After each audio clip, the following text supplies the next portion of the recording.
I wanted to sort of start off by kind of asking why is a wise thing to do.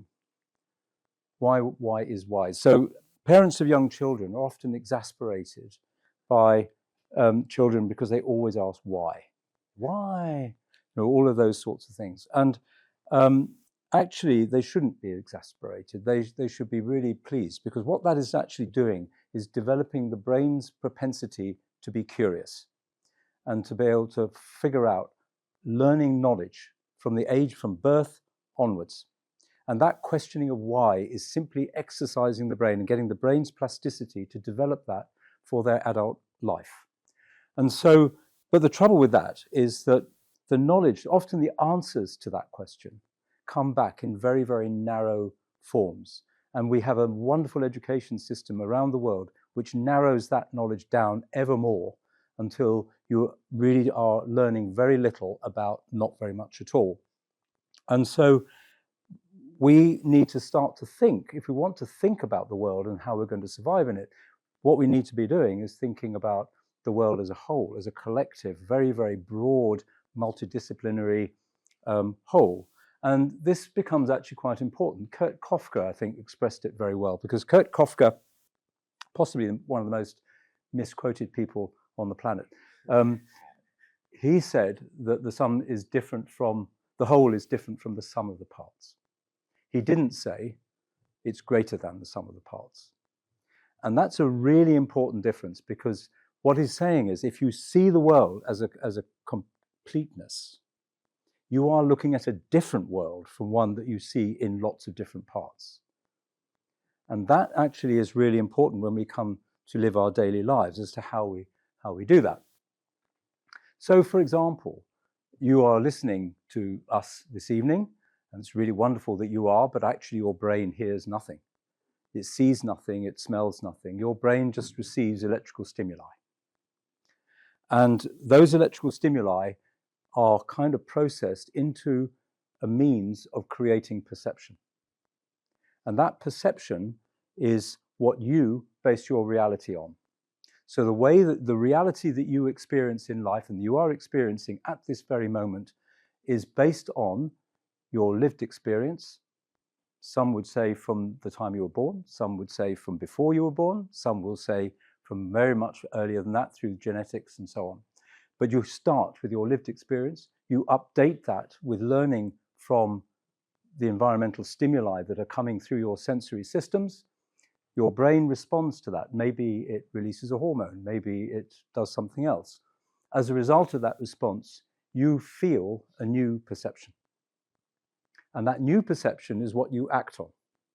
And then you do something. And that's kind of going on the whole time that you're alive.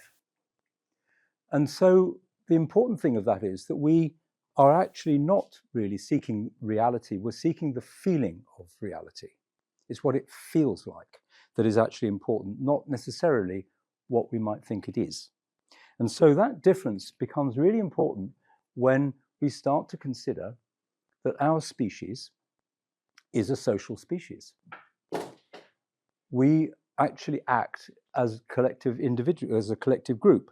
The reason we survived the last climate catastrophe is because we could actually get together, we could collaborate with people, we could communicate with people, and we could work together to catch a mammoth to eat. And so that sense of sociality is really important to how we actually find the reality that we're looking for, so that we can actually survive in the future. So, come back to our reality. If each of us has our own reality because our lived experience is unique to each of us, do we have 8 billion realities on the planet? How do we actually think about, how does it come together? How do we figure out what's actually going on? So here's an example. This is obviously the end of a concert in a music, in a concert hall. You have audience, you have orchestra, you have choir, you have a room, you have instruments and so on. And that there's an awful lot of physics inside there, how that room was designed and how the instruments were designed and how they're played and all sorts of things in there. But actually what people have come together to experience isn't any of that. what they have come to experience is the feeling of what I would call the reality of that musical experience. And that feeling is what is actually bringing people together. So why do we do this? Well, I think we have to look at a bit of history. So let's start with the Big Bang, because that's quite a long time ago. Big Bang is sort of 13.8 billion years ago, and nobody knows what happened in the Big Bang. They know what happened a few nanoseconds after the Big Bang. And one of the things that they find is that right back then, the principle of carbon, oxygen, and hydrogen as the major forces was actually established. We are a living species on a planet that came together 4.5 billion years ago, and we are a living species on that planet seeking carbon, oxygen, and hydrogen. Our entire survival depends on finding them. And that drives everything that we do. So how that works is that we start off with the sense of curiosity.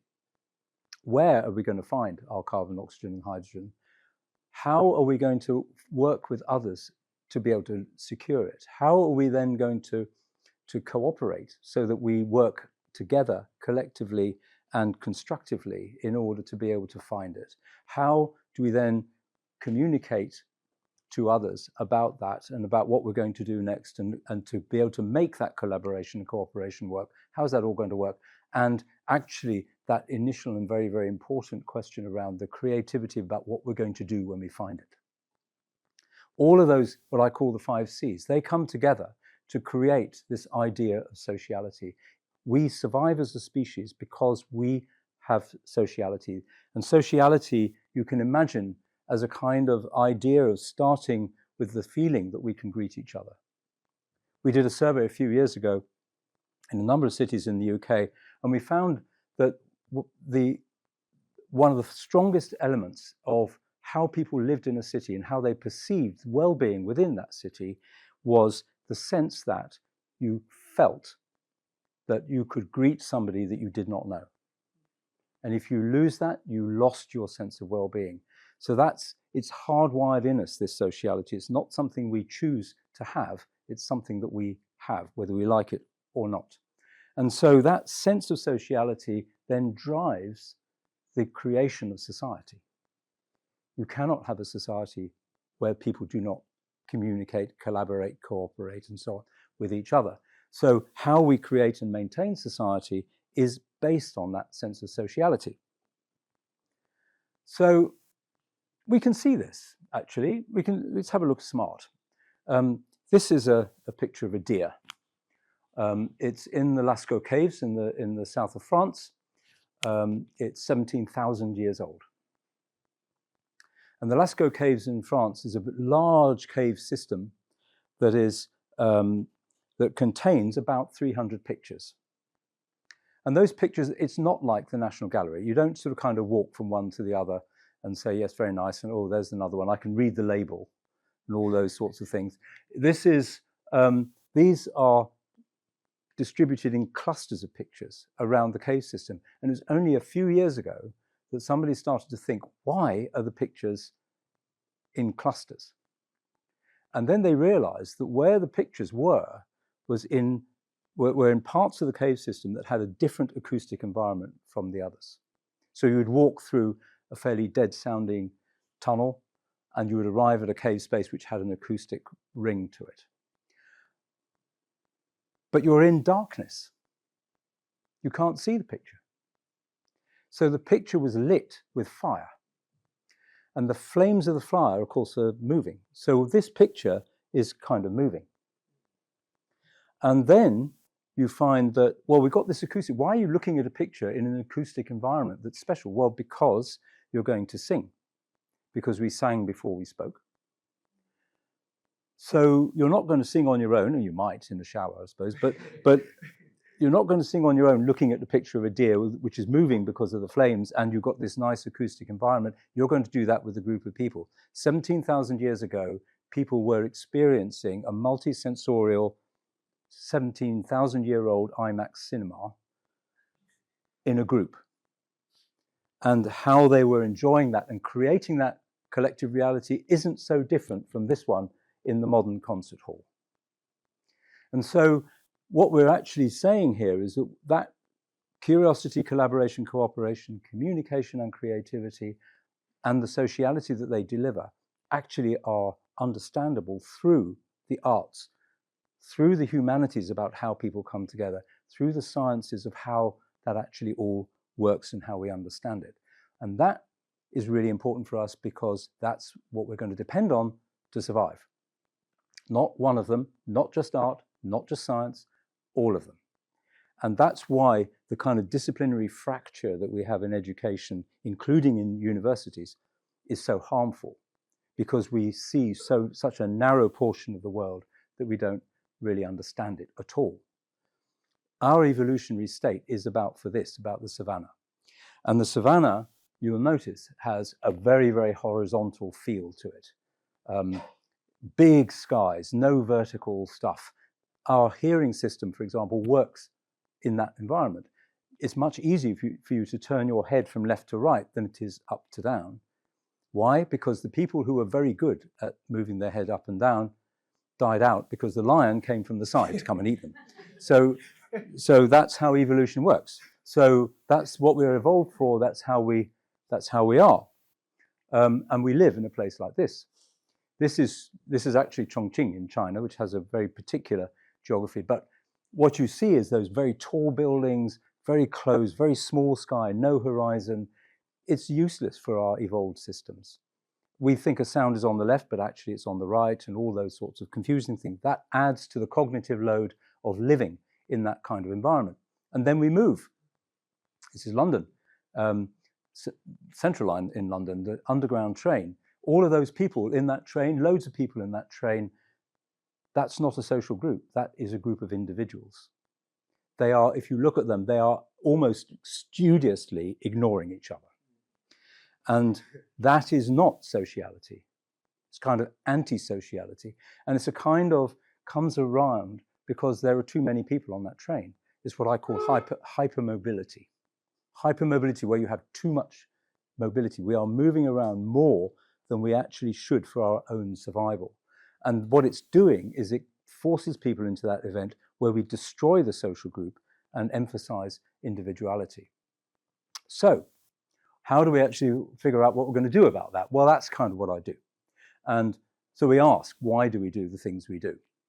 And what we do is we build a place to do that. So to do that, I built a building that you can make worlds inside.